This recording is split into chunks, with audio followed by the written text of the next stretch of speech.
Assalamualaikum warahmatullahi wabarakatuh. Dan selamat pagi. Halo anak-anakku, apa kabar kalian hari ini? Semoga tetap semangat ya. Ketemu lagi dengan saya, Ibu Stilopi Ayu, guru UPTD SD Negeri 29 Paretani. Nah, sebelum kita belajar, mari kita bersama-sama membaca doa. Selesai. Anak-anakku, masih ingatkah materi kita sebelumnya? Ya, pintar sekali tentang cenderamata yang berasal dari negara-negara Asia. Cantik bukan? Yuk kita belajar. Anak-anakku, pada hari ini kita akan belajar tentang tema 5, wirausaha. Subtema 1, kerja keras berbuah kesuksesan. Pembelajaran 3. Adapun materi kita pada hari ini adalah tentang sifat-sifat magnet, komponen tujuan, dan manfaat teks formulir dalam kehidupan sehari-hari. Tujuan pembelajaran kita pada hari ini, anak-anakku diharapkan mampu yang pertama menganalisis sifat-sifat magnet, yang kedua menyajikan laporan hasil percobaan tentang sifat-sifat magnet secara benar, yang ketiga menganalisis dan menyajikan hasil pengamatan tentang komponen, tujuan dan manfaat teks formulir dalam kehidupan sehari-hari. Sifat-sifat magnet. Tahukah anak-anakku, apakah magnet itu sebenarnya? Mari kita mencari tahu. Nah, magnet merupakan suatu objek yang bisa menimbulkan gejala gaya, baik gaya tarik ataupun gaya tolak terhadap jenis logam tertentu, misalkan pada besi, baja, dan lain-lain sebagainya. Bagaimanakah bentuk magnet tersebut? Nah, apa nama magnet tersebut? Pintar sekali. Magnet bata, magnet jarum, magnet tabung, magnet magnet ladang, dan magnet lingkaran. Hebat sekali ya anak-anakku. Nah, ada yang tahu apa sifat-sifat magnet? Bagus. Yang pertama adalah magnet mempunyai dua kutub, yaitu kutub utara dan kutub selatan, dan memiliki sifat istimewa. Apabila kutub yang sama dari dua buah magnet didekatkan, maka akan saling tolak-menolak. Dan apabila dua magnet yang berbeda didekatkan kutubnya, maka akan terjadi saling tarik-menarik. Dan sifat selanjutnya ada yang tahu? Pintar sekali. Gaya magnet mampu menarik benda-benda tertentu. Tahukah benda apa saja yang dapat ditarik oleh magnet? Bagus, besi dan baja. Dan selanjutnya, sifat-sifat magnet berikutnya. Coba kita perhatikan sifat apakah ini?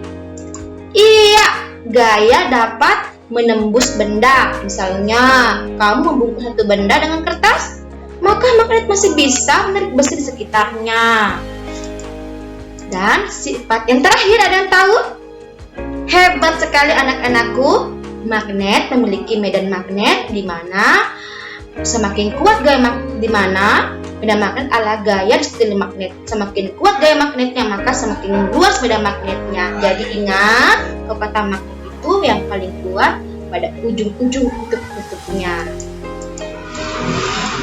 Nah, berdasarkan kemampuan magnet dapat menarik benda, maka magnet dapat digolongkan menjadi dua, yaitu benda magnetis adalah benda yang dapat ditarik oleh magnet, sedangkan benda non-magnetis adalah benda yang tidak dapat ditarik oleh magnet. Apa kegunaan magnet? Ada yang tahu? Pintar sekali anak-anakku. Inilah kegunaan magnet, yaitu lemari es, tempat pensil, bel listrik, ujung gunting, papan catur, kompas, dinamo sepeda. Saya kira anak-anakku masih tahu contoh-contoh yang lain ya. Hebat banget. Nah, sekarang ayo kita berlatih. Lakukan percobaan untuk menemukan sifat-sifat magnet. Siapkan alat dan bahan. 2 magnet, pensil, peniti, pulpen dan kertas, dan lakukan langkah-langkah berikut. Dekatkan kutub yang sama dari kedua magnet. 2. Dekatkan kutub yang berbeda dari kedua magnet. Ketiga, dekatkan magnet dengan penjepit kertas, peniti, pensil, dan pulpen. Yang keempat, letakkan satu magnet di atas kertas dan letakkan yang lainnya di bawah kertas, tepat di bawahnya. Maka geser magnet lagi pada bagian bawahnya. Lakukan ya. Nah, setelah anak melakukan percobaan, masukkan ke dalam tabel ini dan perhatikan benda apa yang dapat ditarik dan benda apa yang tidak dapat ditarik dan apa jenis bahannya. Dan selanjutnya anak-anakku menjawab pertanyaan ini. Benda-benda apa saja sih yang dapat ditarik dan tidak dapat ditarik oleh magnet? Dan apa jenis bahan benda-benda yang dapat ditarik dan tidak dapat ditarik oleh magnet? Yang ketiga, apa yang terjadi ketika kutub senama pada magnet didekatkan dan apa yang terjadi ketika kutub yang tidak senama didekatkan? 4. Apa yang terjadi pada magnet di atas kertas ketika menggerakkan magnet di bawah kertas? Bagus sekali ya. Dan selanjutnya, setelah anak-anakku menemukan sendiri sifat-sifat magnet dan fungsinya, selanjutnya kita mempelajari komponen, tujuan, dan manfaat penggunaan kehidupan sehari-hari. Komponen, tujuan, manfaat penggunaan kehidupan sehari-hari. Formulir adalah lembaran surat isian atau lembar isian yang diisi dengan data-data pribadi seseorang yang selanjutnya akan dipergunakan untuk kepentingan tertentu seperti pendaftaran, keanggotaan, organisasi, bukti keikutsertaan, dan sebagainya. Tahukah anakku apa manfaat penggunaan kehidupan sehari-hari kita? Pintar sekali menyampaikan informasi atau data kepada tertentu, misalnya ingin menjadi anggota suatu organisasi, les, mengirimkan barang, dan lain-lain. Selanjutnya, apa manfaat berikutnya? Ada yang tahu? Pintar sekali mengurangi kesalahan biodata identitas karena ditulis bukan secara lisan. Nah, perhatikan sebelum kita mengisi formulir, apa yang kita lakukan terlebih dahulu? Membaca petunjuk pengisian formulir. Inilah contoh petunjuknya ya, dibaca baik-baik. Petunjuk dari Klub Sahabat Pena ASEAN. Dan sekarang, ada yang tahu apa contoh formulir? Pintar sekali anak-anakku. Formulir pendaftaran, riwayat hidup, pengiriman barang, kartu anggota, wesel pos, kartu pos, formulir ujian sekolah, dan lain-lain sebagainya. Nah, ayo kita berlatih. Tulis dan isilah formulir di bawah ini.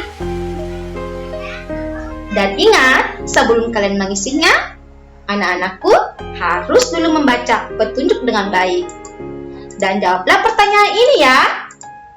Siapkan buku tulis kalian. Iya, pintar sekali. Dan selanjutnya, anak-anakku, supaya kamu bisa lebih memahami materi, silakan tonton tautan link di bawah ini. Nah, setelah aku mengerjakan tugas latihannya tadi dan percobaannya dan hasil pengamatannya, maka anak-anakku mengirimkan hasil tugas kalian itu ke dalam Google Classroom yang telah Ibu sharekan linknya. Dan kemudian anak-anakku juga jangan lupa setelah mengerjakan tugas latihan dan juga mengerjakan tugas evaluasi secara mandiri. Jika ada kendala, silakan anak-anakku berdiskusi dengan teman-temannya, dengan keluarga di sekitarnya, dan juga dapat langsung bertanya kepada ibu. Jadi semangat ya nak, sukses selalu. Demikianlah pembelajaran kita pada hari ini. Ingat anak-anakku, tetap laksanakan protokol kesehatan, memakai masker, mencuci tangan, dan tetap stay di rumah saja. Ingat, jarak yang jauh bukan penghalang bagi kita untuk membuat hidup ini lebih berarti. Jadi anak-anakku tetap semangat belajar ya.